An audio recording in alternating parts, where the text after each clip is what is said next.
Okay. Woman Unknown by Rabindranath Tagore.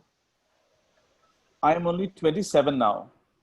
My life has been remarkable neither in achievement nor in years. Yet it has a certain value of its own. It is like a flower on which a honeybee once rested. The history of that encounter has formed within it like a fruit. It is a brief history, and I shall tell it briefly. Those who do not confuse brevity with insignificance will savor it. I have successfully traversed all the university examinations. In my boyhood, my good looks made my teachers compare me to the bright but useless silk cotton flower and makal fruit. I would be embarrassed. But now I feel that if I were to be born again, I would still like to look handsome and bear my teacher's taunts. My father had once been poor. Later, he earned a great deal of money as a lawyer, but never had the leisure to enjoy his wealth. His first respite came when he breathed his last. I was then very young. It was really my mother who brought me up. She too came from a poor household. Hence, she never forgot that we were now rich and made sure I would never forget it either. I was pampered and fussed over as a child. This may explain why I never really grew up. Even today, I look as if I am the little brother of Ganesh, sitting in the lap of Annapurna, the mother goddess.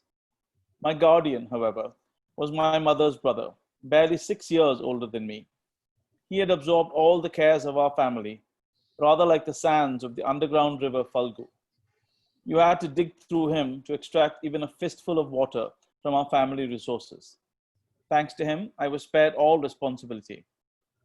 Fathers of marriageable daughters could not but find me a highly eligible bachelor. I do not even smoke. I find it easy to be a good man because it calls for least resistance. I am an obedient son because I lack the ability to disobey.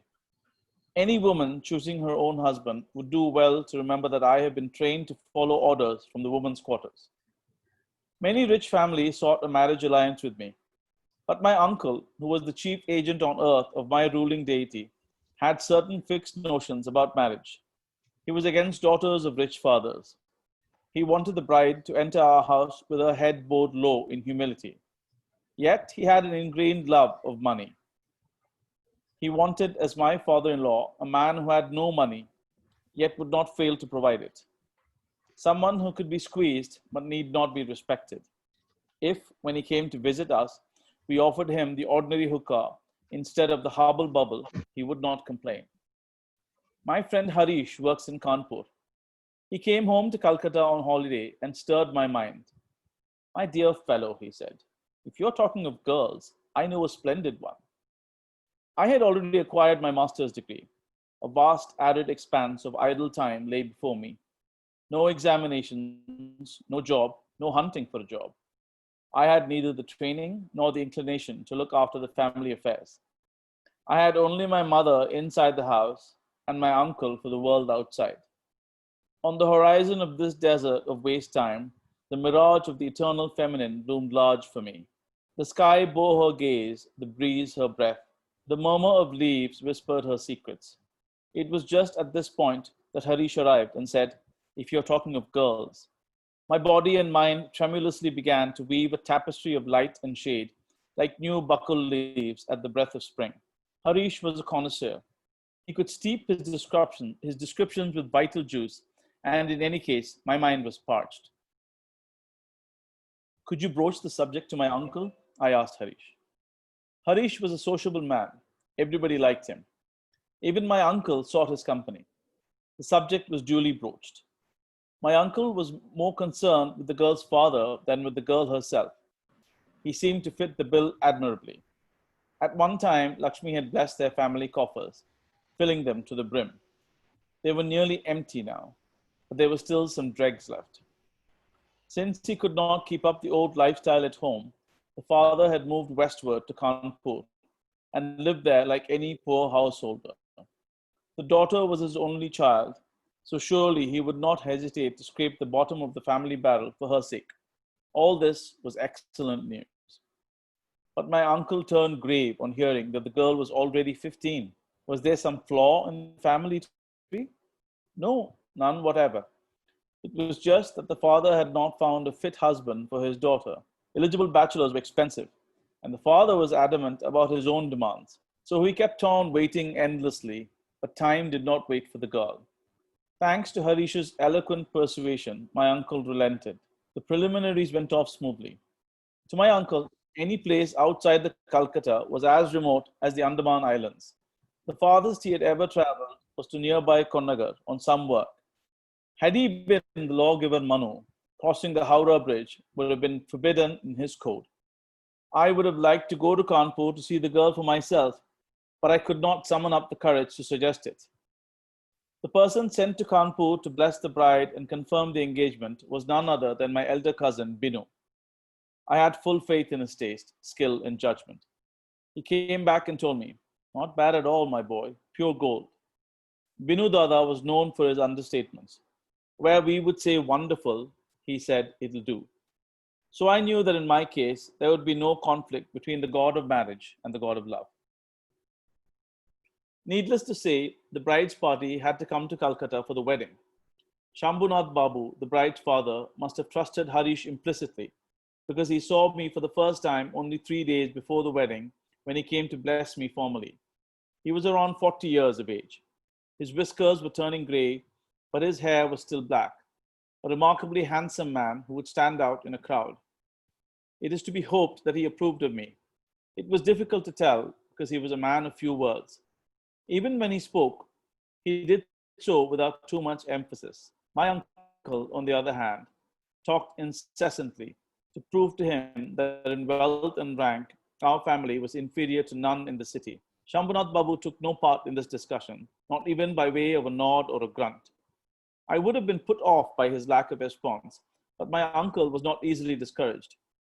Shambhunath Babu's silence convinced him that the man lacked spirit. This pleased him, because he disapproved of any show of spirit in the fathers of prospective brides.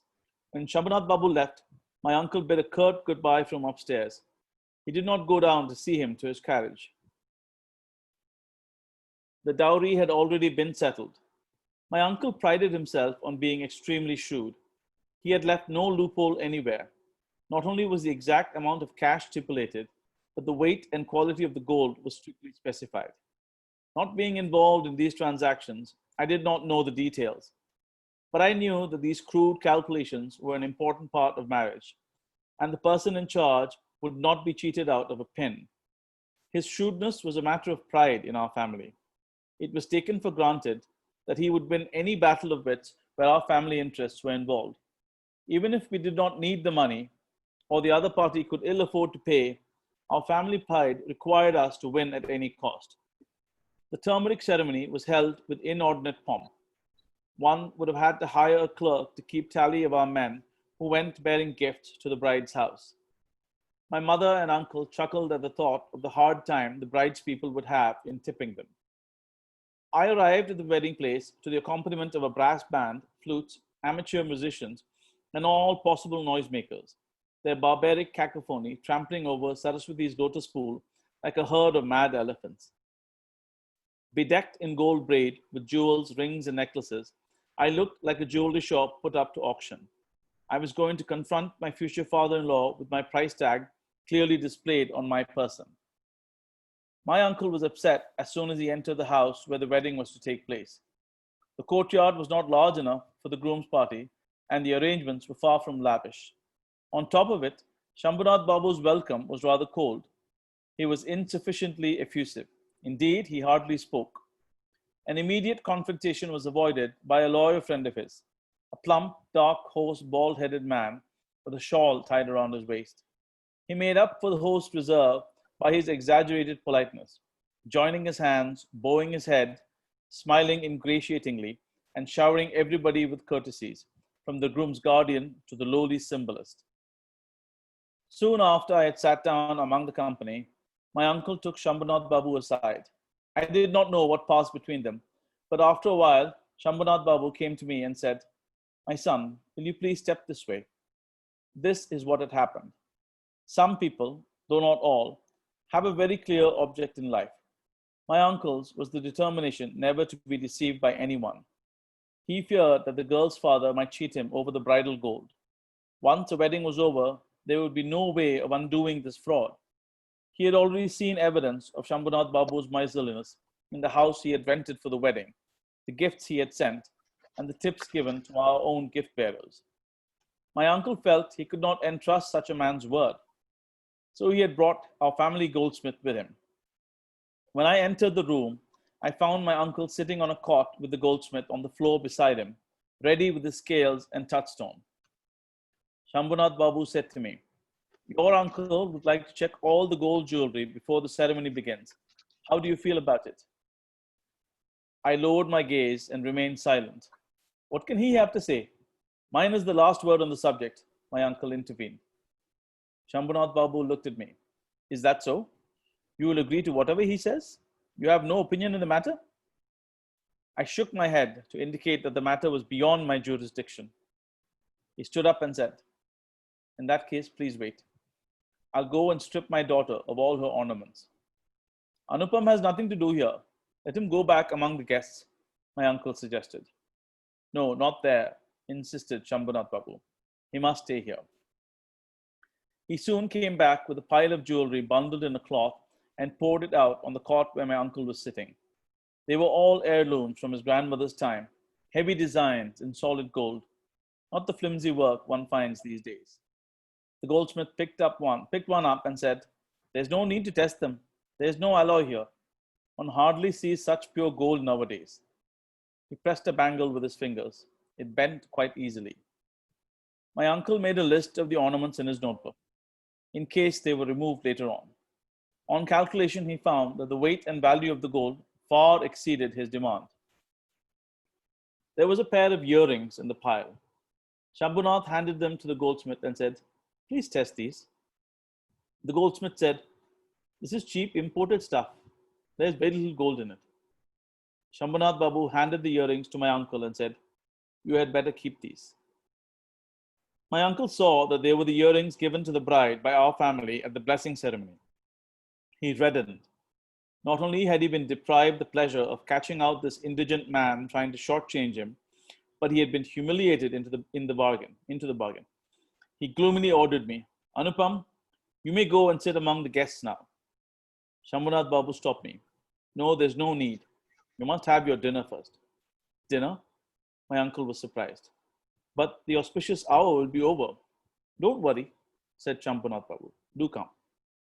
Despite his outward weakness, the man seemed to possess an inner strength. My uncle had to comply. The bridegroom's party sat down to dinner. The food was simple but well cooked and served so elegantly that everyone enjoyed the meal. After the dinner was over, Shambhunath Babu asked me to eat as well. "But that's impossible," exclaimed my uncle. "How can the bridegroom eat before the ceremony is over?" Ignoring my uncle's views on the subject, Shambhunath Babu turned to me and asked, "What do you say? Would there be any harm in your eating now?" I could hardly defy my uncle as the living embodiment of my mother's commands. I did not agree to eat. Shambhu Babu now turned to my uncle. "Please forgive us for the inconveniences you may have suffered. We are not rich people. Our arrangements haven't been worthy of you. It's getting late. I wouldn't like to cause you any more trouble. Let us then." "Yes, let's get on with the wedding," said my uncle. "We're ready." "Shall I call for the carriages?" asked Shambhunath Babu. My uncle was stunned. "Is this some kind of joke?" "The joke was on your part," replied Shambhunath Babu. "I have no wish to perpetuate it." My uncle stared at him in amazement. Shambhunath Babu said, "I cannot give my daughter in marriage to a family that considers me capable of stealing her gold." He did not think it necessary to speak to me. It had already been established that I did not matter. I did not wish to describe what followed. Before the bridegroom's party left the place, they broke the chandeliers, smashed the furniture, and left a total wreck behind them. There was no music on the way back. The brass band, the flute, the shehnai all remained silent. The mica lamps disappeared without trace, leaving the task of illumination to the stars above. Everyone in the family was furious. Such audacity in a girl's father. Clearly, the world's last and worst age was at its worst. "We'll see how he gets his daughter married now," they threatened. But how did you punish a man who seemed untroubled by the fear that his daughter might remain unmarried. I must be the only male in Bengal to be thrown out of a marriage assembly by the bride's father. What malevolent star could have so besmirched such an eligible young man to the accompaniment of so much pomp, music, and illumination? The bridegroom's party could never get over the insult of being tricked into eating dinner when the marriage did not take place. They regretted having not torn out their stomachs and left them there with the food inside. My uncle raved and ranted about suing for breach of contract and defamation, but his well-wishers advised him that litigation would only add to the fuss. Needless to say, I too was in a state. I twirled my mustache and prayed that circumstances would one force a beleaguered Shambhunath Babu to fall at our feet and ask forgiveness. Yet, alongside this black current of vindictiveness, flowed another stream which was not dark at all. My heart had gone out to the unknown girl. I could not call it back. She remained behind the wall I could not cross, her forehead patterned with sandal paste, her figure draped in the red wedding sari, a blush on her face, and her heart brimming with emotions I would never know. The flowering creeper of my imagination bowed down to offer me all its spring blossoms. I could sense the breeze, the fragrance, hear the murmur of the leaves. She was just one step away from me, but suddenly the distance stretched out into infinity. Before the wedding, I had haunted Binu Dada's house every evening. The language of his description being so terse, each word was like a spark that set my heart afire. I gathered that she was exceptionally beautiful, but I was not to meet her or see her picture. Everything remained indistinct. I could not possess her, either in reality or in imagination. Like a phantom, my mind hovered sighing outside the uncrossed wall of the wedding place. Harish told me that she had seen my photograph. She must have liked what she saw. There was no reason for her not to. I wanted to believe she still had that photograph hidden in a secret casket. On some lonely afternoons, would she not take it out and look at it behind closed doors? Did not the loose strands of her hair frame her face and fall on the picture as she bent over it? If she heard footsteps outside, did she not quickly hide it in the fragrant folds of her sari? Days went by. A year passed. My uncle was too embarrassed to talk about marriage again. My mother wanted to defer fresh negotiations till the memory of my humiliation had faded. I came to know that there had been an excellent offer of marriage for the girl, but she had vowed never to marry. I was thrilled at the news. I imagined her languishing for me. She hardly ate. She forgot to braid her hair in the evening. Her father looked at her face and wondered at the change that had come over her. I imagined him entering her room one day to find her eyes full of tears.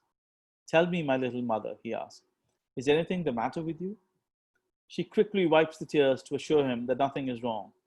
She is his only daughter, the most cherished person in his life. He cannot bear to see her wilt like a blossom in a season of drought.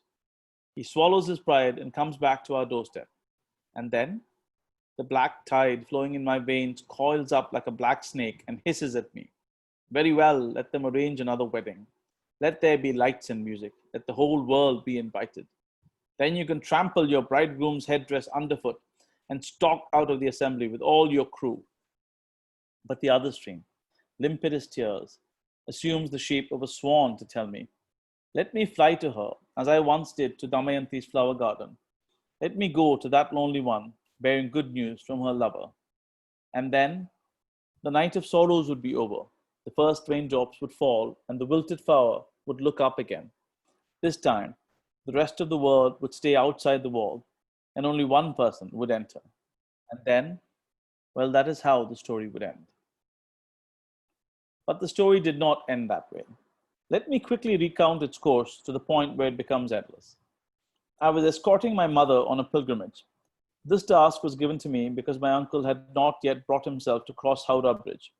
I slept on the train. The motion of the carriage triggered off a series of unrelated dreams, tinkling pleasantly in my mind like a child's rattle. I woke up suddenly when the train stopped at a station which too looked like a dream in that half-light. Only the stars seemed familiar. Everything else was hazy and mysterious. The few dim station lamps only served to show how strange and distant the rest of the world was. Inside the carriage, my mother lay asleep under a lamp with a green shade. Our baggage was scattered round like the furniture in a dream. Hovering in the green twilight, between reality and fantasy.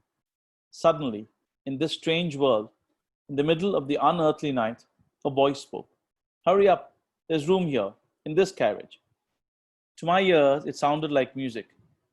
To appreciate how sweet the Bengali language sounds when spoken by a Bengali girl, it has to be heard unexpectedly like this, in an unlikely place, at an improbable hour.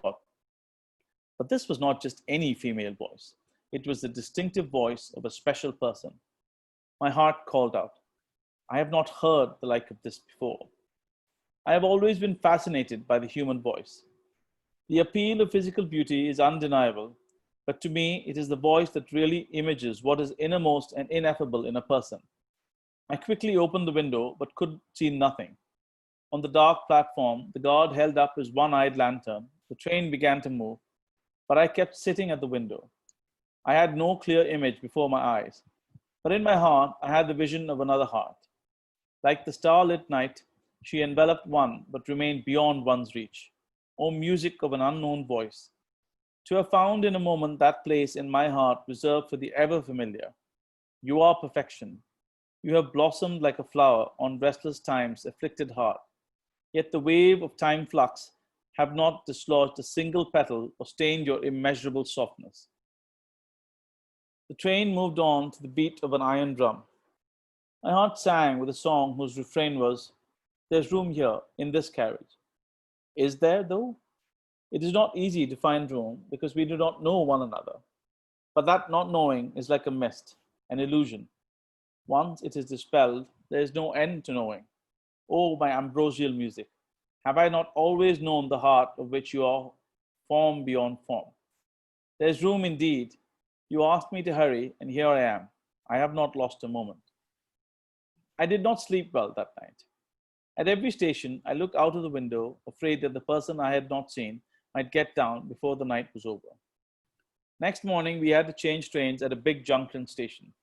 We had first-class tickets and had hoped to avoid the rush, but apparently a general of the army was traveling that day. As I saw his band of orderlies waiting with his luggage on the platform, I knew I would have to give up all hope of traveling first class. The train arrived in a few minutes. I was at my wit's end how to get aboard with my mother. Every carriage was packed.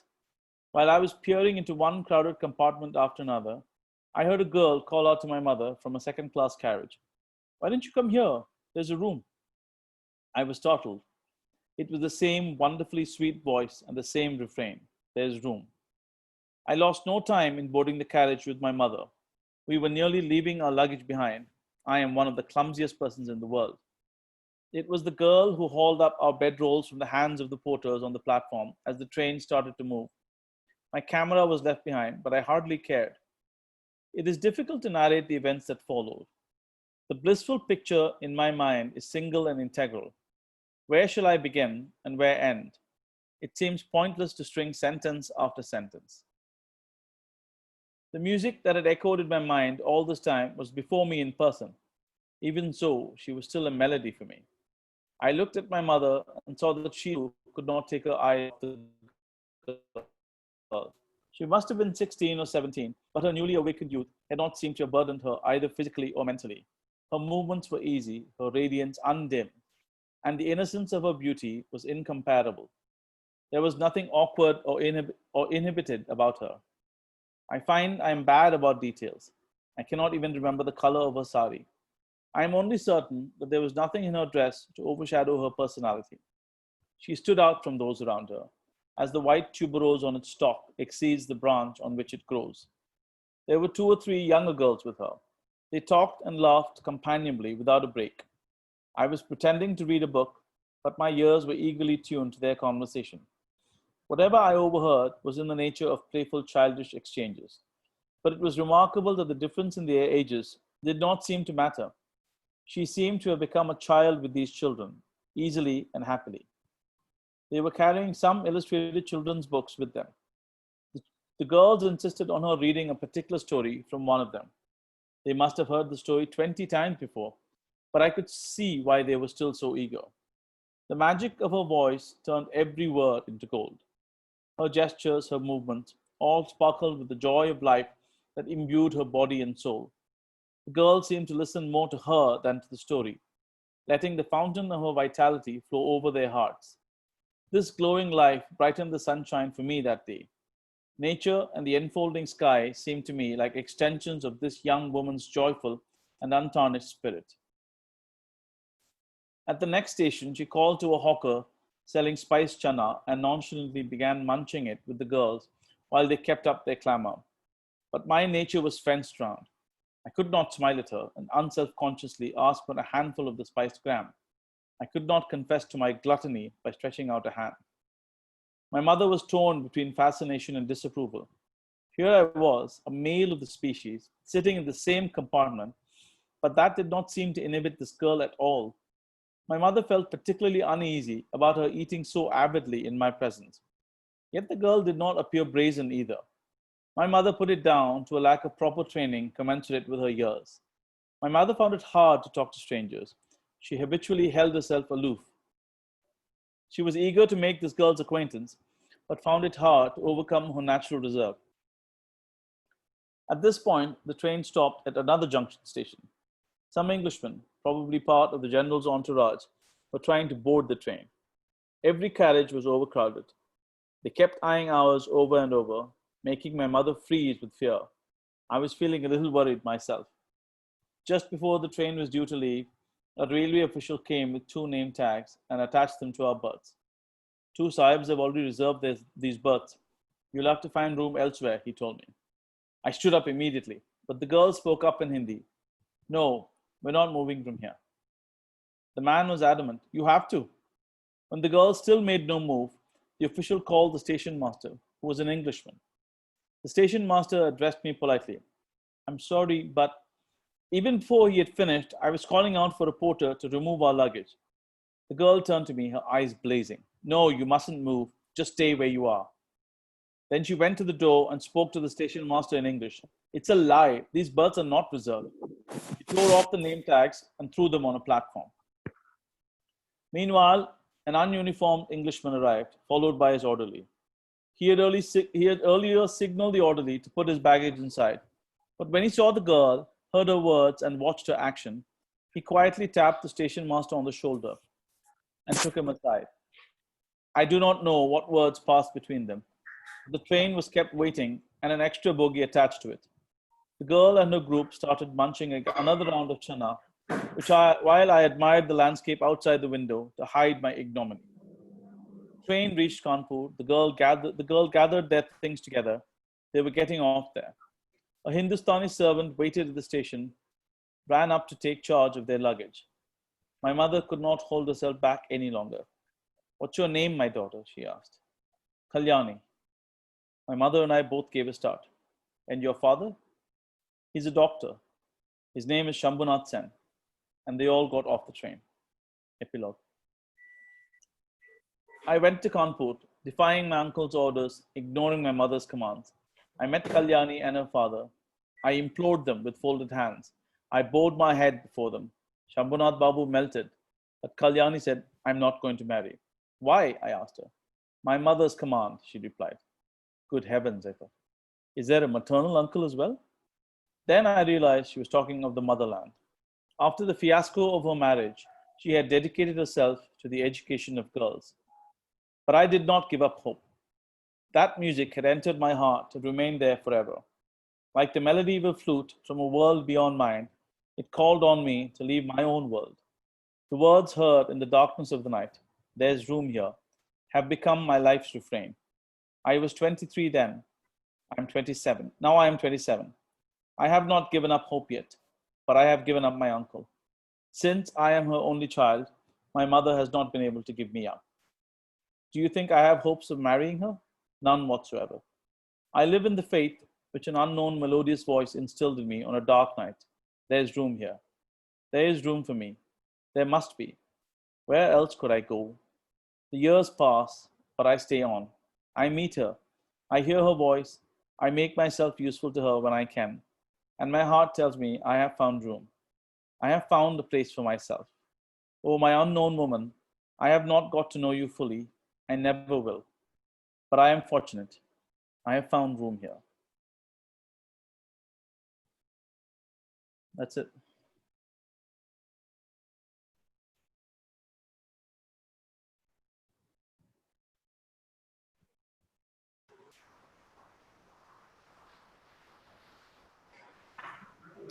Okay. So a huge thanks to Arun and Deepthi for pointing the story, me in the direction of the story. Thank you, Shankar. Thank you, Shankar. It's so lovely, and It's a beautiful story. there are a couple of paragraphs that made me wish Bengali. Where he talks about feminine, and a couple of paragraphs. He's very lyrical. What a story, right? Everyone's kind of just taking it in, I think. Yeah, spellbound. Yes.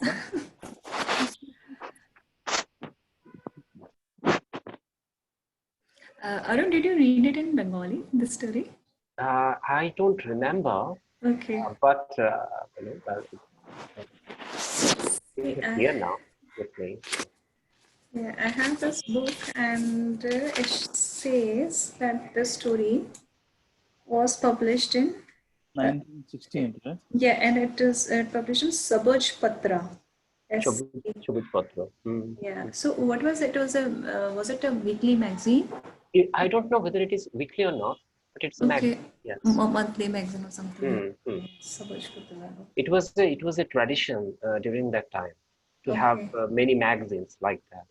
Yeah. In fact, I 2 years ago when I went to Calcutta, I was in a library where I saw a magazine where Tagore's I don't know whether that was a story or an essay was published.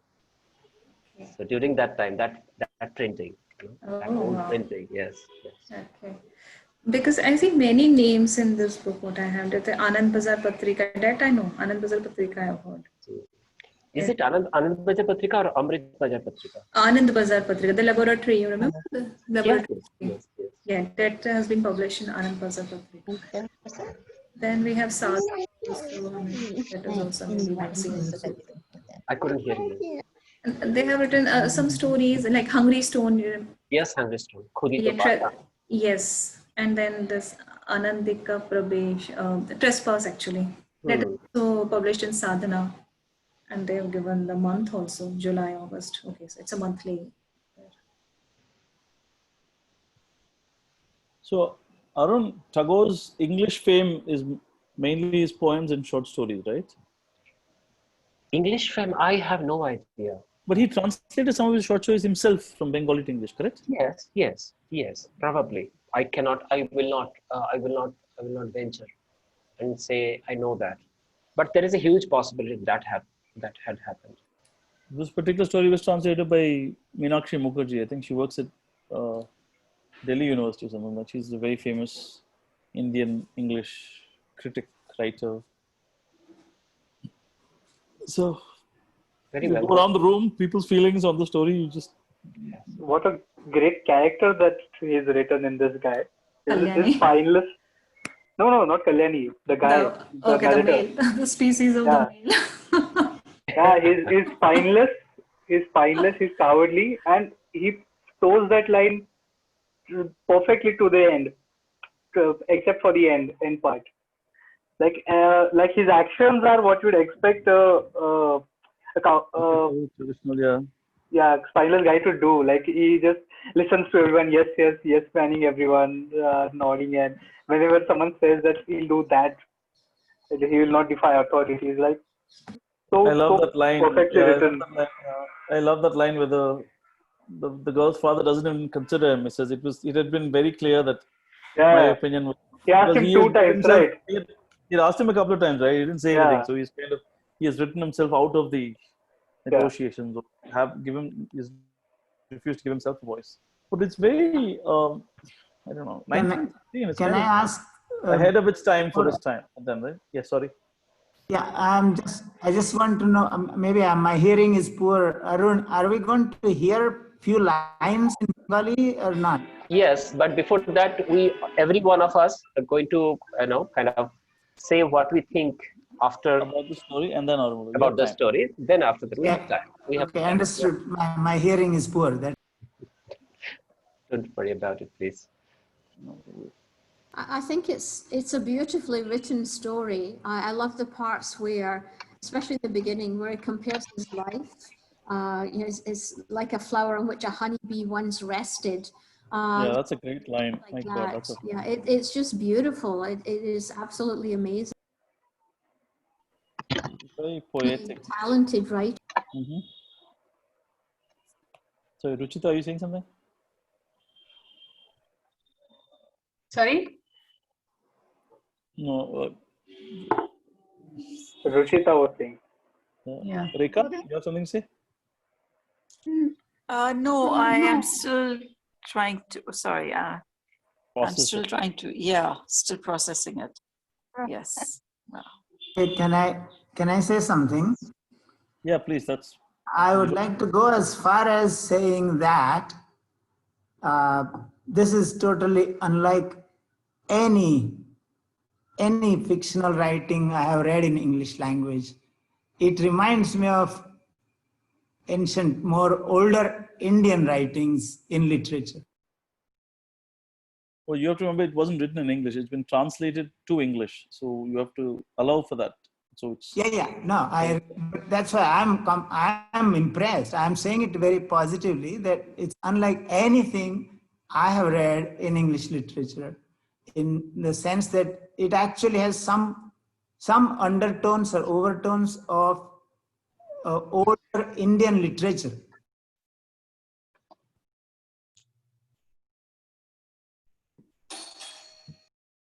I think it's a beautiful story, and I liked the way it flows poetically, especially when he's describing her voice and he's comparing it with a couple of things, and then he imagined what the person whose voice is so melodious would be like. So I think that was very poetically described. Very beautiful. Did it come as a shock to anyone that it's the same girl I had? No. not really. I mean, not it would really. have been, yeah. I think for that time it was shocking. Like, but yeah, why else would you have the kind? Yeah, that's no No, good. I mean, I love the ending, and you know how she says her name is Kalyani and her father's name is Shambhunath. That was very interesting, but it was quite expected. Correct. You know, it was quite expected, but it's a beautifully written story. Very well, the words and everything, it flows beautifully. And we all know people like his uncle, right? Who yeah. talking to show off his importance, you know. They believe that they were, and they immediately dismiss Chambunath because he's quiet. Like, oh, I think his uncle is. I think his uncle is a prototype for every Hindi villain, Bollywood villain. Patriarchal, you know, system. He's not even villain here. Even half the hero's fathers are like that only. And the way he subtly shows that, you know, the earrings gifted by them are of cheap quality without saying much. That is also very nicely taken. It's so real, like while they are going. Sorry, Shankar. Sorry, Shruti, go ahead, please. Like how the damage they did when they were rejected at the wedding venue. So they were kind of damaged the chandelier and the wedding stage and everything. Even though this guy kind of made sure that they had some food before leaving. Yeah. So this shows the two kinds of contrast. People. Contrast in the behaviors. Yeah. And I kind of didn't believe that the girl, like, see, it could be one kind of moment कि ऐसे शादी टूट गई तो कुछ करना है life में. She's a 15-year-old girl and she wanted to take care of other girls. But I do like the fact that she stuck to it even after 5 years. It was not just a single moment kind of decision. Yeah, I guess 15 then was different 15 now, because they made comment that at 15 time was not waiting for her. So I guess you're expected to get married at, I don't know, 12 or 13. Absolutely. 9. I really don't think she would have had too much of a choice. Yeah. She was already on the shelf. That line by her father is so beautiful. He said, I don't want to be in a family who thinks that I would steal from my own daughter. I mean, even though by then you kind of get a sense that he's going somewhere else with it. Like when he keeps repeating that they should eat, you realize that maybe he doesn't want the marriage to happen. And I was, not that I predicted it, but I was, the wording of that line, I really liked it. I thought it's a very clear show of strength. Listen, fine, you'll apologize for whatever you want us to apologize for, but I'm not giving you my daughter. I'm not, and then it's very clear as to why she's not married so long, because her father is very clear. Educated, She's right? also very clear. It's beautiful that way. Even she's educated. She's quite educated. Mm-hmm. So it's his loss in a way, In every way, yeah. But she's beautiful and she's educated. So he is an example of that entitled Hindi, guy who Bengali. thinks that he has so much to give. I'm sorry, Sheetal. Yeah, sorry, good. She speaks Hindi, English, Bengali, and she's quite bold also, they've shown her. The protagonist is shown as a bold girl, She speaks English? I don't know if she speaks English. Yeah, she speaks We're English. reading it in English. Oh yeah, she speaks with Englishman. She Right? speaks English because they've she's talks to the, I think, station master or something. Yeah. In English, she says that these birds are not reserved. That's what she says when she tells the. Okay. Yeah, but that is so many years later. I mean, not 1 when year they were later. going to get married. Only Yeah, 1 year. just 1 or Not 2. so She's many. just Just a year 16 or later. 17. A year or two later. It's just a year later. Yeah. But marriage won't have worked out, right? Like if that they did get married, and the uncle stays, he Yeah. has command over the household. She Whatever was happened for good for her. Like she was the opposite of what the uncle was looking for. I mean, he mentioned that he wants somebody who is yeah, that's from a humble the irony. background. Yeah. How did the uncle allow the first didn't Shambhunath show his inner strength then? I don't think he met, they met just 3 days before the wedding. I think they came here. I don't think the uncle went and spoke to Shambhunath. He was wetting so rigorously other people. It didn't wet him. Acha. But they also said that Shambhunath didn't really speak anything and his uncle was the only one who was incessantly talking. Yeah. Correct. No, Shambhunath is the bride's father. Yeah, so he didn't, when they met, they've said that he didn't speak anything. His uncle was the only one who was talking. I mean, the guys, the groom's We uncle. misinterpreted the uncle as being meek and submissive because he didn't speak much. I think Not the uncle, not the uncle. No, her dad, Shambhunath. Her father, sorry. Her father. I think he was willing to go along with a yapping uncle, but this was the last straw. The fact that he was trusting. Then he said, "Okay." And he asked the boy, Anupam, "Are you okay with this?" And this guy showed a paramecium-like backbone, so which is very typical also. It was just after the dowry and the money. That's all he was interested in. I also think that the fact that the guy didn't say anything, I mean, he didn't really show any opinion or answer. I think even that would have I was played very into. explicitly spineless. No? You always going along with. I mean, that was his upbringing. He was never an outspoken. I mean, even at home he wasn't speaking. So I don't think he was spineless. He was an obedient, good boy. That's I what don't think so. Expect of our children. I don't think he even knew. Good boys. You tell them to study engineering, you go study engineering. I've told you not to have any relationships. If you're a good boy, you do that. Even today we do that. We expect that of our good boys today. Yeah. This story and works. Boy. But in this case, it's uncle's boy. In this case, it's uncle's boy, but it's an obedient good boy. That's what he's been. And that has not changed even today. Even today, if you want to be a good girl or a good boy, you still be very obedient and you listen to what your elders say because your elders know what is right for you. And it's not changed. Actually, it's even the age has gone up. Before it was, these were really boys. I mean, they were young children. Now, even when you're 25, 30 years old, it's apparently your parents who know best for you. And you're not supposed to have any say Especially in your when life. it comes to marriage, right? Marriage, education, jobs, anything. Yeah, especially when it comes to marriage, the girl is expected to keep quiet and do as they say. And the boy says, you should do whatever I say and stuff like that. It's so typical. It's worse now. It's much worse now because people are much older. These were small kids. You could say that we can, you know, we can make them think whatever we think. But today, today's generation, people who are 40, 50, 60, 80 years old expect their youngers to follow them and be good children. That's it. True, true. I don't think it's worse now. Like, so, is it possible that we can start at the top? I'm enjoying all the conversation. Don't misunderstand me.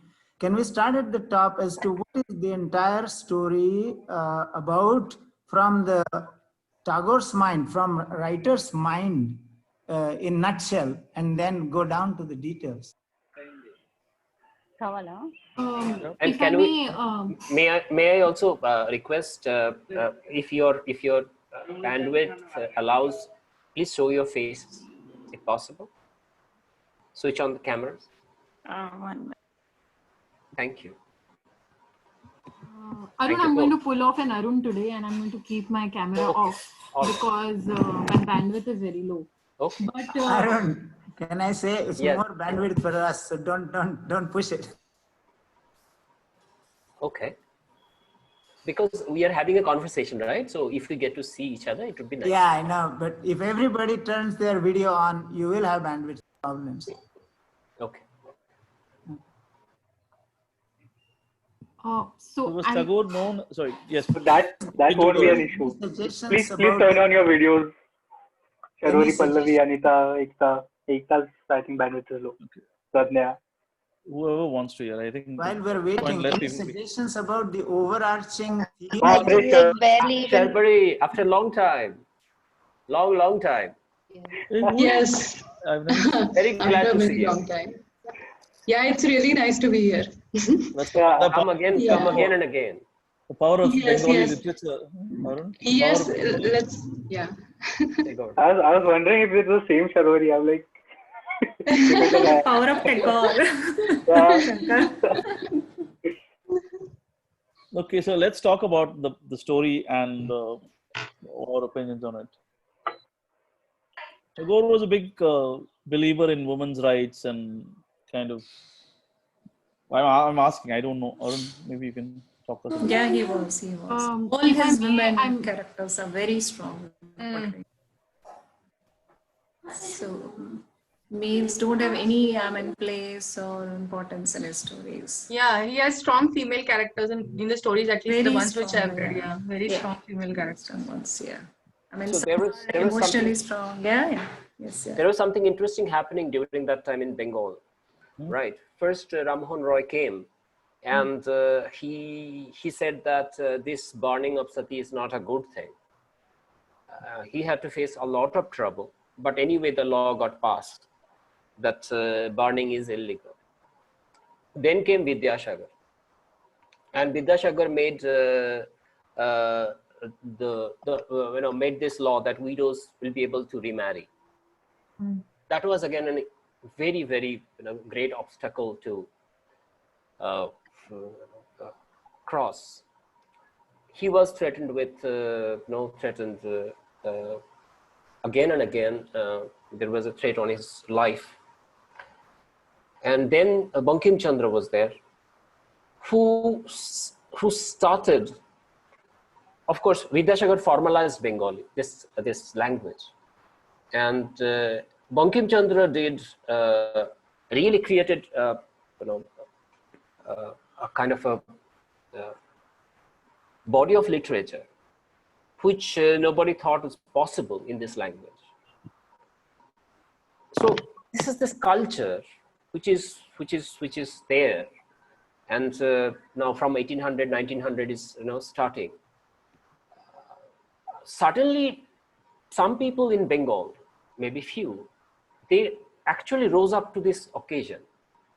That this life which we are having, not only under British rule, but under this old dogmas of Hinduism and those social practices, and we don't know why those social practices came into being. Those social practices were not really working. They understood it, and they started to act against those practices. And then this concept of, I don't know how they reached there, the concept of human dignity. That there is a human being, individual, she has certain dignity. If you see this Shambhunath Babu's behavior, he's extremely dignified person. When others are talking, he's listening. The crass person, the arrogant person is thinking that Shambhunath Babu doesn't have strength, but he has. He's just allowing others to speak, that's all. And when time comes, he will show his mettle. There is no doubt about it. This has been shown again and again in Bengali literature. Not only by Tagore, by Sharachandra Chatterjee, by Bankim Chandra. I believe that this, I don't know, this, I think there is some kind of collaboration happened. Raman Roy went to England, Vidyashankar didn't. Tagore traveled around the world. Vivekananda, his contemporary, did. So these people are bringing European thoughts, and because they also studied old classical Indian literature, they understood the depth and the glory and the peak of that civilization. So I think they are mixing both of them. Probably the Enlightenment from Europe, individual dignity, and Indian philosophical thoughts, especially in terms of understanding oneself.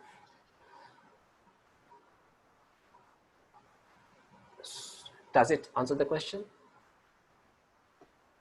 I forgot what the question was, but it's very eloquent and it made a lot of sense. Yeah, how the writing was influenced from the times that they were in. You were trying to give us examples. Yeah. Yes, yes. So that's the background too. So that means that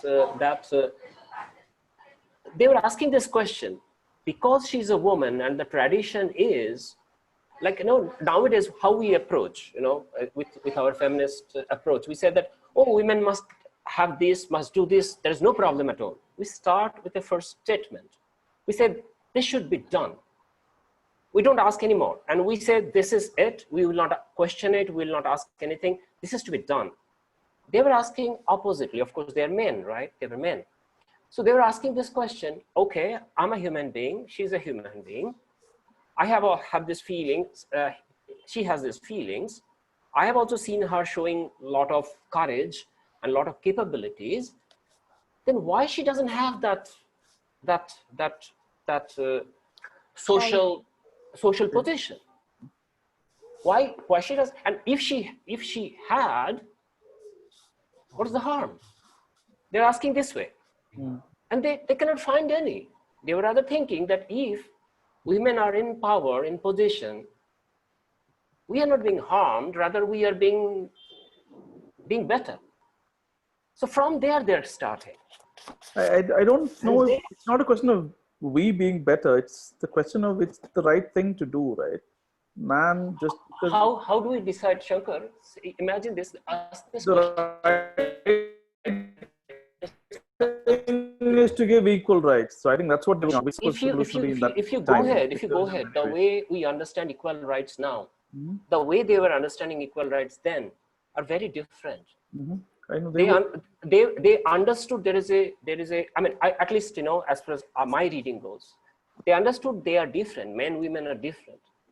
Okay, and the point here is that there are some places, like women characters in Tagore's that Dipti was discussing about Gora's mother. Okay, this is a story where a Hindu Brahmin family brought up I think Irish or Scottish boy, I don't remember exactly, a Scottish boy, telling him that he's Indian. And that is happening because of that mother, and mother is holding Gora continuously, and Gora is this extremely intelligent, extremely what can I say, persuasive, extremely strong-willed person. But there is this mother who is really his anchor. How come this strong person's anchor becomes a woman? That's simply because that woman has that capability. Nothing could be done about it. So I think they have recognized this, recognize this. But how many women can you find like her? She is a minority. There are not many women like her, because she gets married at the age of 12 and 13.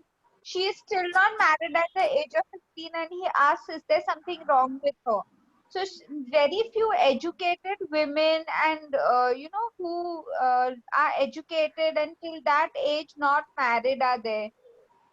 There are not many. So she's a minority.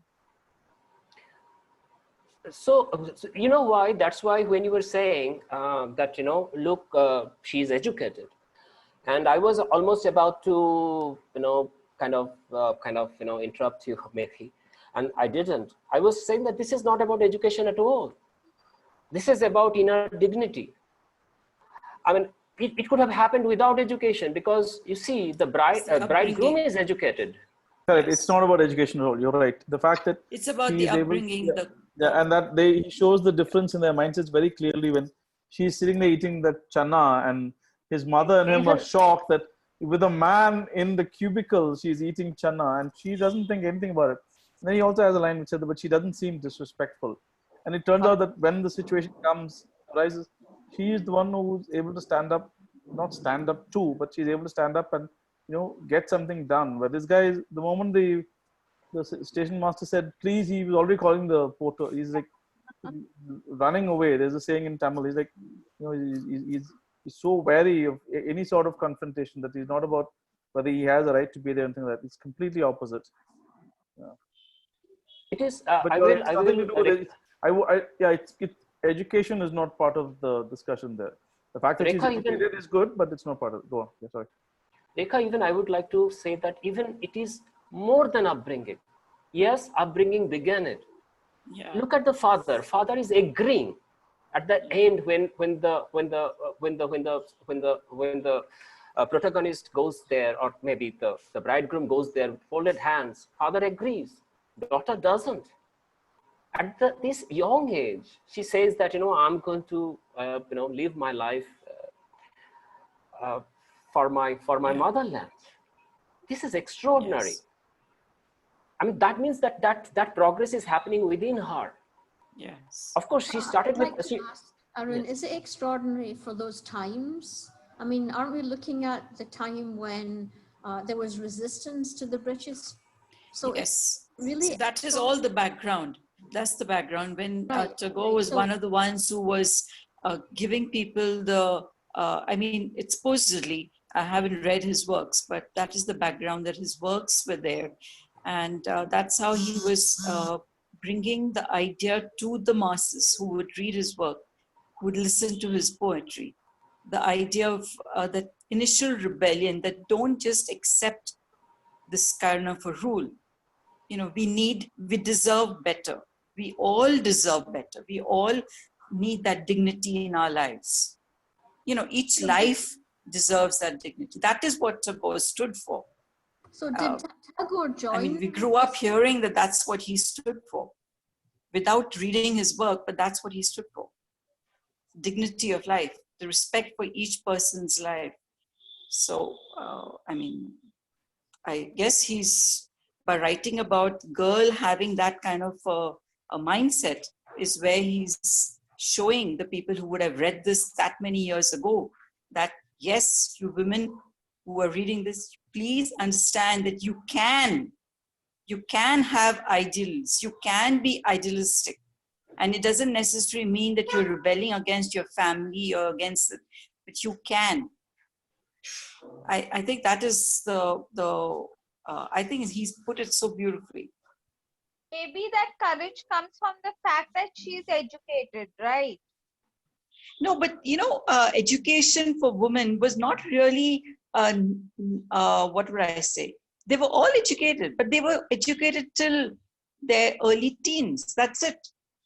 And then they got married. So where's the question of being educated, really? How old was she? She was 12, 13, 14, then 17, I think. 15. So, I mean, she was definitely not a graduate or a postgraduate. She was just basically, she knew how to read and write. But she stood and she thought that girls or the women needed somebody to fight for them. She's no. The best part is that she's not even fighting for women. She's fighting for the motherland. When she's saying exactly, and when she's saying that this birth is reserved, she's not, and asking him to stay put. She's not just doing for women. She's doing for everyone. Everybody. That's what is the equality of life, the dignity of life. Yes, and especially Indians had been what did I say? They had been given to believe that they didn't deserve better. I mean, Tagore came from that background, and that is what he rebelled. That's what he stood for. Trying to tell everybody that no, we all have a certain due to us. I mean, we all have that, or rather we should demand a certain amount of respect, certain amount of thing. I mean, we all are owed that. And nobody can take that. We will discuss this about this, Rekha. I have something to make, but I would like to hear what Helen was asking. Helen, we couldn't hear you. Sorry. You're on mute, Helen. I think I was asking about the circumstances at the time that Tagore wrote that poem. Wrote that story, rather. What were the circumstances in that particular time? I think that was what I was trying to ask. I don't know. I am not a historical researcher, and I have very bad memories. I can tell you whatever coming to my mind, and my ears will be a little here and there. I think around 1905, they decided, means the British decided to separate Bengal in two parts. And suddenly, was the year right? Yes, that is the partition of Bengal to Bengal. Yeah, that's the time. And at that time, Tagore took to the, went to the road and had processions and had those Rakhi ceremonies and said that no, we are brothers. He wrote poems. He wrote some kind of, they use that as anthems or songs. Yes. And he was completely got very involved with that. And I think, if I'm not very wrong, in around 1919, Jallianwala Bagh is happening. 1919? Yes. Yeah. So Jallianwala Bagh is happening. You kindly understand, this is the period from 1905 to 1920. 1905 to 1920, this is the time when things became completely wrong.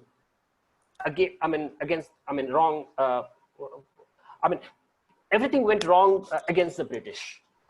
In 1857, the kind of a foothold they could have on India, that started to break. And then it was a kind of a point of no return. From 1919, it really started with 1919, and then 47 was about to happen, though again it took a couple of decades. So yes, and the freedom movement and violent freedom movement started to brew in, started to become very popular in Bengal. And Tagore was, of course, observing and implicitly helping. So, but this is very interesting. I would like to combine these two questions and try to answer it. Tagore is really, really fascinating because there is this another novel by Tagore, Ghore Baire, The Home and the World, right, Dipti? So there is this Jamindar called Nikhil. He's Jamindar, he's privileged. And he has a wife. And there is this one revolutionary comes and, kind of seduces his wife. And Nikhil is just kind of observing that. And there, when the people are coming, very overeager people are coming and saying that let's do this for society, let's do this, let's stop people drinking liquors. then Nikhil asks this question: if you are asking them to stop drinking liquor, what new bad habits or what new habits are you giving them?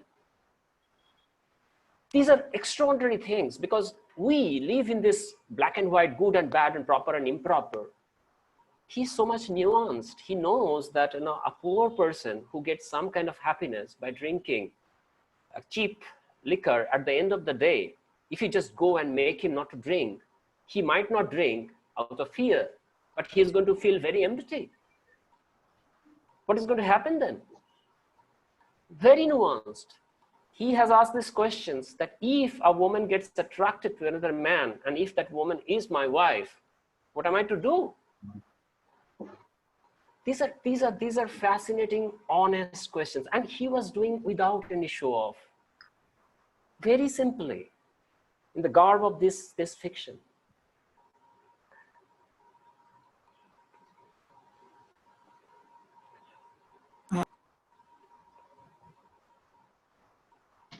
We can't hear you.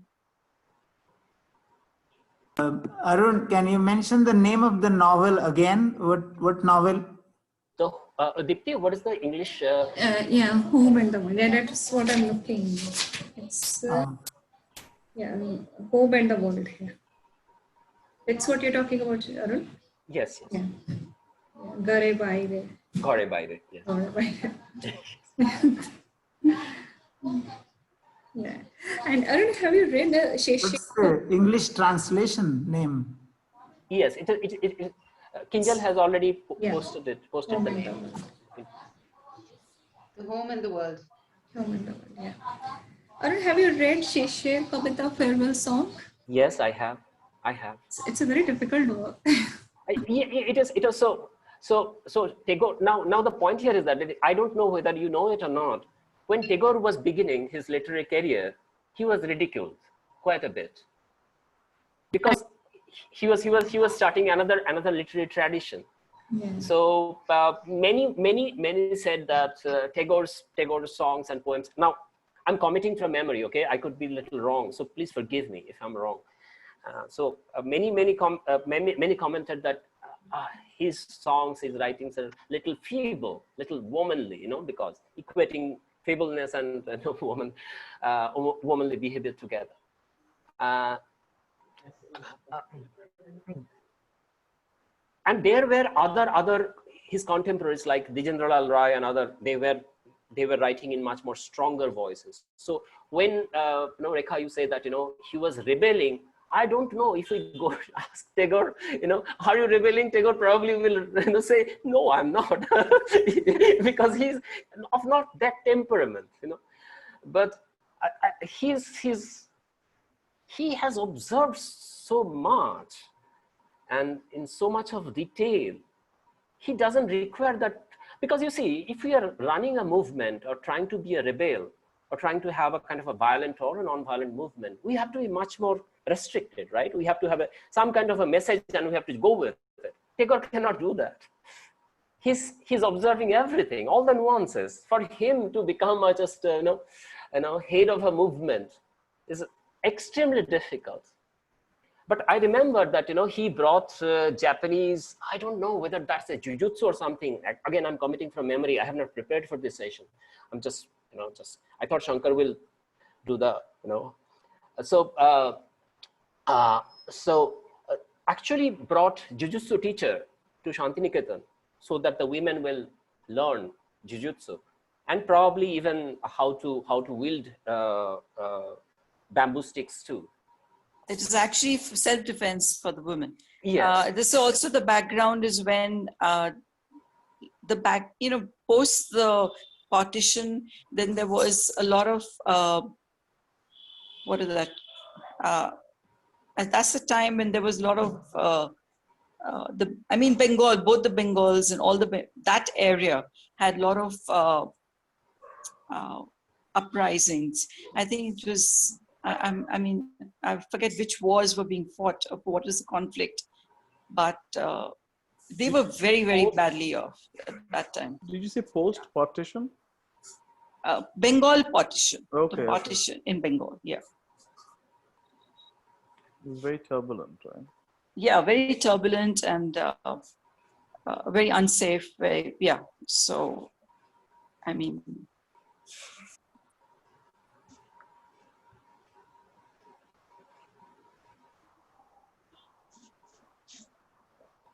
Arun, do you want to read a few passages in Bengali? Yes, I might. Would you like to specify which passages? Hello, Arun, I have a question. Yes, please. Yeah. Do you think like Germany, Bengal will ever unite East and West? My father's dream. They're different. So first of all, let us understand this, that Bangladesh themselves, it's a personal question, right? Nothing to do with literature, right? Yeah. Let's now I'm going to give my opinion, and I could be, as full as I can be about this. Let's understand this, that Bangladesh as a nation doing very well for itself. Sure. Bengal isn't, so. No, wait a second. Bengal cannot have its own identity, right? Bengal is a part of India, right? No, not as a country, but as a state. It's not really allowing industrialization, that kind of an, what would I say? Communist. And no, I don't know about the communist. I think it's been. But the question was that whether two Bengals can be together, right? Yeah, because they now have two very different. I mean, Bangladesh has progressed, has developed. It's come up. It's not going to look down at Bengal as its what would I say? As its country cousin. It's no longer doing that. It doesn't need to do that. First of all, there could not be any amalgamation between Bengals. It has to be Bangladesh and India, right? In present political circumstances, right? Now Bengalis, in the both sides of Bengalis are very much together. How I say that? When we were growing up, we used to look up to Bengali rock that is happening there. At Dhaka, Khulna, or other places, So Dhaka University, their bands, because we used to think that Calcutta bands, at least, that was my and my friends' opinion, is that we used to think that the Calcutta Bengali bands, Calcutta Bengali bands are inferior to Bangladesh bands. So we used to perform their songs, and we used to think that their rock songs their Bengali rock songs are far more experimental and far more. So culturally, we both have Tagore, we both have Nazrul Islam, another fiery Bengali poet. We have Jivanananda Das. They cannot forget Jivanananda Das. We cannot forget Jivanananda Das. So that we are together, we understand each other. But political amalgamation has to happen between India and Bangladesh. And I think things in Bangladesh are different because it's one language, one country. That's so because of that, even if you look at doors, where we write enter and exit, they write dhakka dao, and everything is written in Bengali. If I buy a Prosin Disprin tablet, the expiry date, manufacturing date, everything other than the actual brand name Prosin, everything else is written in Bengali. I mean, the address where it was made, everything is in Bengali. If I speak to PhD students, they don't use percentage. They use the Bengali word for percentage. Fraction, percentage. So Bengalis over here in West Bengal, we don't speak Bengali like that. We don't know. But actually in Bengal, everything is already written in Bengali. And I'm talking of more than about 10, 12 years back when I was there. I had a problem because I couldn't read anything. I mean, billboards are definitely, but not everything to that extent in Bangladesh. All the astonishing. Billboards are in Bengali, yes. Billboards are in Bengali, that's true. Yeah, but not directions, everybody, and we come from. I mean, okay, I shouldn't compare, but I went to Bengal. I went there from Chennai, which was a place where when I went to Chennai, everybody wouldn't answer me. If I asked a question in English, they wouldn't answer me in English or in Hindi. They had to answer me in Tamil. Not that they didn't understand. They understood what I was saying and they knew how to say it or to speak, but they refused to on principle. And I managed to survive 3 years. And when I went to Bengal and I found it all in Bengali. I mean, I said, oh gosh, I mean, it's crazy. Yeah. Rekha, if you're interested, I would like to add something here. That we have to remember, before 1971, Mujibur Rahman, who was leader, the greatest leader in Bangladesh, became the, I don't know, the prime minister or president, I don't remember, prime minister of the entire Pakistan. Because, I don't know whether how many of us remember this, entire Pakistan, simply because the population in Bangladesh was higher. For that, Mujibur Rahman was denied and was imprisoned. Yes. And from there, and why? Because they are imposing, that Punjabi, I think Urdu language is being imposed here in Bangladesh. Yes. And so this language becomes symbol of their independence. Their cultural independence. Not only cultural, political independence. Political independence. And for that, they suffered a lot. Lakhs of people died, tortured, murdered, raped for this. So this language and their independence have become, one thing, at least symbolic. Of course, I mean, I have many, not many, a few Bangladeshi friends. They are dying to go to, many of them are dying to go to US or some countries, developed countries in Europe, and they have this fascination. But even then, grassroots level, the way the language has been representative of their freedom, that's true. That cannot be wiped very easily now. Whereas West Bengal, this side of Bengal, has not suffered such fate. So, yeah. So Arun, can you read some of it? Yeah. Arun, there is section 4. See, the paragraph starts from, I have always been fascinated by the human voice. It's, I think, the last section. Just before the epilogue. Oh, I have something before that as well. Okay. On the first page itself, there's a line that starts, there's a paragraph that starts, on the horizon of this desert of waste time, the mirage of the eternal feminine loomed large for me. This is just after his friend Harish comes from Kanpur and says, if you're talking of girls, I know a splendid one. I don't know if the paragraphs are the same in Bengali and English also. Please, would you please repeat the sentence again? Yeah, I'm sure it to you. So this one. On the horizon of this desert western. So this paragraph? Yeah. Okay.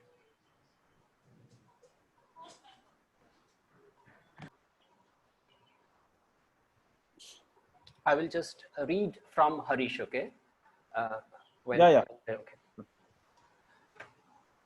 আমার বন্ধু হরিশ কানপুরে কাজ করে। সে ছুটিতে কলিকাতায় আসিয়া আমার মন উতলা করিয়া দিল। সে বলিল, ওহে,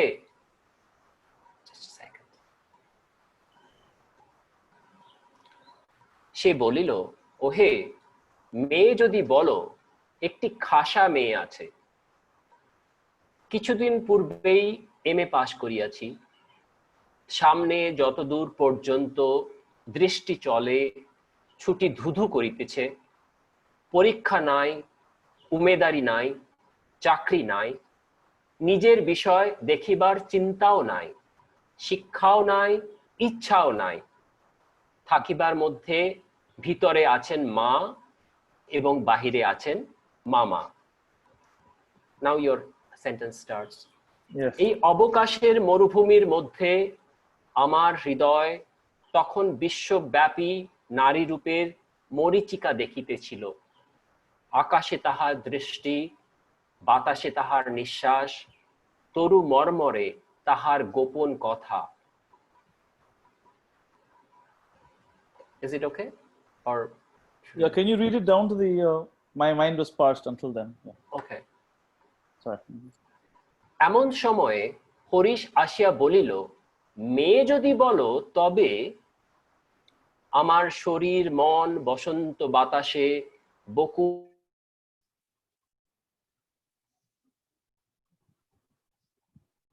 Hello? Varun is frozen. I think we just lost our. Yeah, we lost him. I hope he's okay. Or exploded with excitement. He's there, but I'm sure he's not frozen at that. His net must have given up on him. Overheating of sorts. Yeah.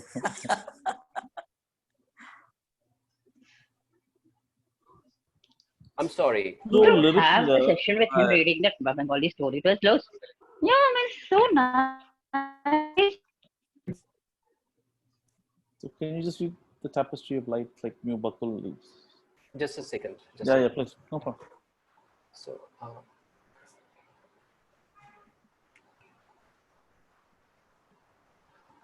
এই সময় হরিশ আসিয়া বলিল, মেয়ে যদি বলো তবে আমার শরীর মন বসন্ত বাতাসে বকুল বনের নবপল্লব রাশির মতো কাঁপিতে কাঁপিতে আলো ছায়া বনিতে লাগিল। হরিশ মানুষটা ছিল রসিক, রস দিয়া বর্ণনা করিবার শক্তি তাহার ছিল, আর আমার মন ছিল তৃষার্ত। What is buckle leaves? So this is a tree, right? Buckle tree. Did you say the word buckle in Bengali? Because I didn't hear it. I was listening to it. But... Yeah, buckle tree is in every Tagore. Yeah. He liked buckle very much. It sounds so beautiful. Yeah. Yes.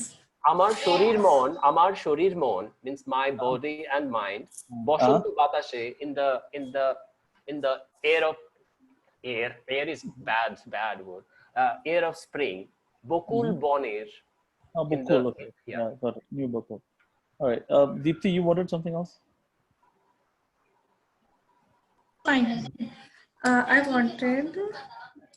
Yeah, this before the epilogue. Yeah, section. Yeah, just before the epilogue, section 4. This thing.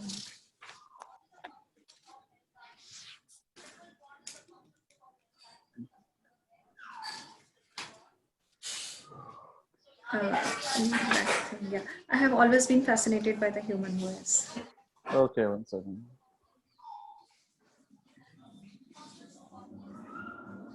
And before that, what was there?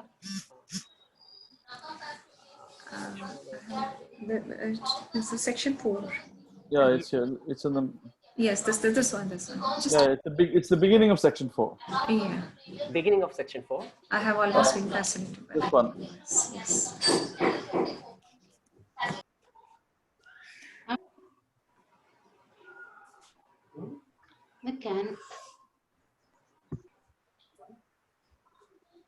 I'm going to begin with okay, I got it.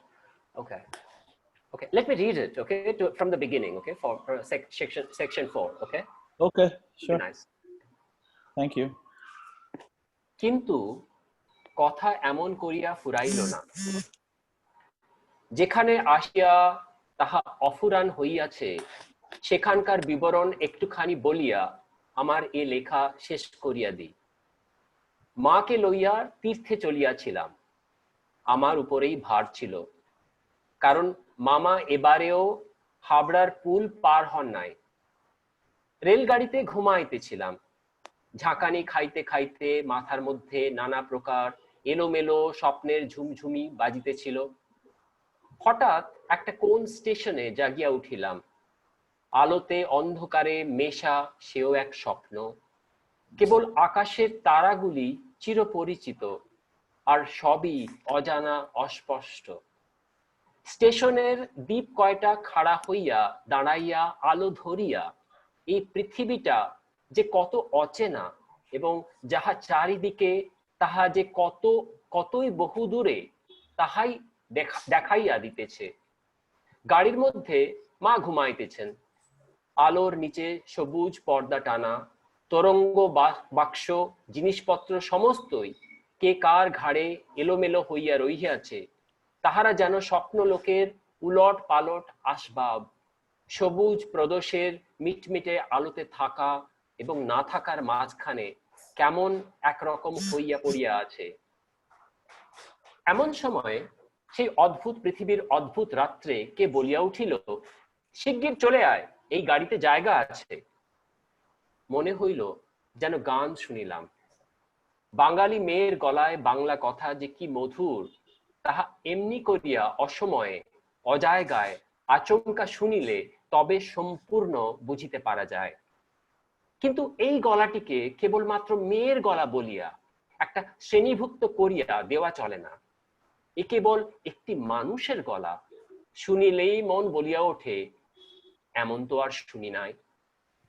Now your sentence begins. চিরকাল গলার স্বর আমার কাছে বড় সত্য। রূপ জিনিসটি বড় কম নয়, কিন্তু মানুষের মধ্যে যাহা অন্তরতম এবং অনির্বচনীয়, আমার মনে হয় কণ্ঠস্বর যেন তাহারই চেহারা। আমি তাড়াতাড়ি গাড়ির জানালা খুলিয়া বাহিরে মুখ বাড়াইয়া দিলাম, কিছুই দেখিলাম না।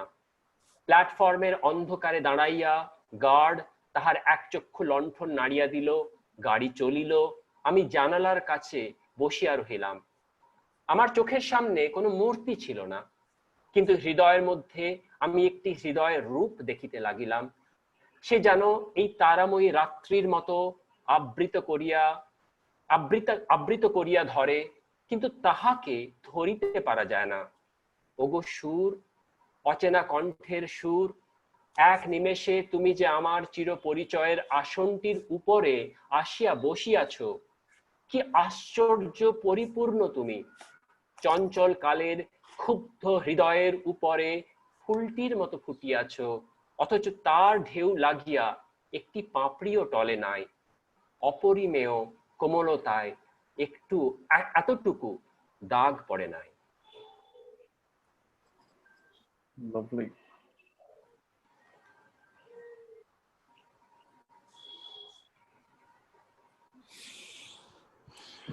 Even today, when I go to many of my elders' houses, I see that the woman of the house does not eat with the rest of the people. The person who cooked the food does not eat in front of any guests or men. She eats alone after everybody has eaten. And that might be after the guests leave also. So it might be lunch and she hasn't had lunch till 5 o'clock in the evening because she has to sit alone and eat almost like a beggar. It looks like. I feel very awkward because she's been cooking the food and she's the host of the family, and she doesn't eat with the rest with any of the guests or anything. So it's still there. Maybe it was because they didn't eat in front of men. I never thought of it that way. But probably another guess is, Jati, that they don't know how many men, how many guests, how much more to cook. And once the cooking they're done with it, then they go ahead. The women, they sit together and then they eat. Not nowadays. Nowadays, I see plenty of food extra. But the waitress eats at the end. No, it has become it's a habit. It's a tradition. It's become a habit now. Yeah, it's a tradition. But the tradition starts like that because it's like he said, they don't know. You can't run out of food. It's one thing to eat late, be the last person to take food, but everything is cleared, everything is done, and then they sit down to eat. I feel very awkward. That is also because they get into the habit of clearing everything to sit down to eat. Yeah. It's not, as long as they have given everybody, then they eat. I mean, that was even in our, when I grew up, that's what was happening. Not in my house, but my house was, we're in the services, so we have a very different traditional thing. But whenever I visited my relatives and all, that's what it was done. It's more like leftovers they eat. It's not leftovers. It's It's more proper like food. that. It's not leftovers. No, I refuse to accept that. It is enough food cooked, but it was a question of serving the guests. Yeah, you feed Serving everyone and then eat. even if it wasn't a guest, like even if they were family members who were visiting, it was the service that was provided by the lady of the house. So obviously she's not eating because she's serving you. She's serving you the hot food from the kitchen directly. It's different now where the food is kept on the table and everybody sits down and eats. But it was not that way then. And even if you had help in the kitchen, making hot rotis or whatever, there's somebody saying, okay, they're still eating. Okay, now they finished. Now you stop. So it is the lady of the house who is doing it. And sometimes the guest can come any moment. Absolutely. and any time of the day. Yeah. Yes. Now we have taken we have the Western tradition we have imbibed, and because now we think that Western tradition is better tradition. So from that better pedestal, we are looking at the old traditions, and then we are saying, oh, this is bad, this is horrible, and this is it. Probably it is horrible, we don't know about it. But most of the traditions we see, I would like to propose that they came out of necessity of that time. Yes. Come out of what, Arun? They came out of? Necessities. Necessity. It was the requirement of the times, the necessity. It was just everything. Shall we take a photo? Yes, we should. So more people drop off. Yeah, a lot of people should out of that. Folks, please. A lot of people. Sumit. Kinjal, Anita, now. Kinjal, now. Yes. Just for a moment. Yeah. Sumit, should I pose? Please. Your wish. Yeah. Thanks, everyone. So I feel this session has led to a different style of discussion than most of our other short story sessions, where it's primarily, I think, because Tagore is such a central Indian figure. So immediately we have to reflect the times in which he wrote and also kind of respect what kind of revolution he was part of. And I for one, am very grateful that somehow I managed to read Tagore. All this time I've never read him, and I've always been like shorthand. Yeah, Tagore, great writer, Nobel. Yeah, but I never read him. And I've always been a snob, and I've always thought that unless there's a valid, respected translation, I wouldn't go to it. And somehow, through direction or indirection, Diti and Arun have pushed me here. And I was so moved by this story. And I believe that people are prose writers or poetry writers by nature. And I think even in his prose, you can see that there's a poet in him. Poetry, yes. So beautiful. I could almost, it's almost lilting, the power of his verse. And I'm very happy to have read it. I will now look around for more Tagore books somewhere and read stuff. And I think the translation has been done, I wouldn't say it's taken away from, yes. Definitely. Yeah. Shankar, we can have yoga. You remember, Arun, it's Nexus. It's a beautiful story. It's a novel, actually. Okay, I'm sure I have read it. You just have to tell me the story. Kumud and her brother. Beautiful, brother sister. That spiritual relationships. So that's a novel. So it's a novel. Yeah. In a classically yours, maybe we can do. No, we're not going to change this all into Pune Tagore.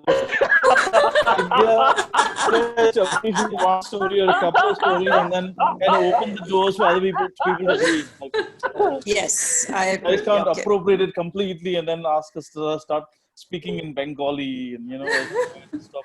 But see, one day Arun taught me when we were doing that, understanding this story, Hills Like White Tigers. He said timelessness. The stories should have. So Tagore stories are timeless, and I am not saying anything against Tagore. I'm just saying that he doesn't have a he has not cornered the market on Shankar. bring this group is that we read. So he taught me that if I bring the story which he wrote in some American Hamlet or something to Pune, it is as relevant. The same thing applies to yoga. Shankar, Okay, after Don Quixote. Yeah, definitely. Yes. Then we can think about Tagore. Yes. Yeah. Shankar, that is exactly that was what was happening after Tagore in Bengal literary scene. There was this movement happened, and they were saying that, what are you doing, Tagore?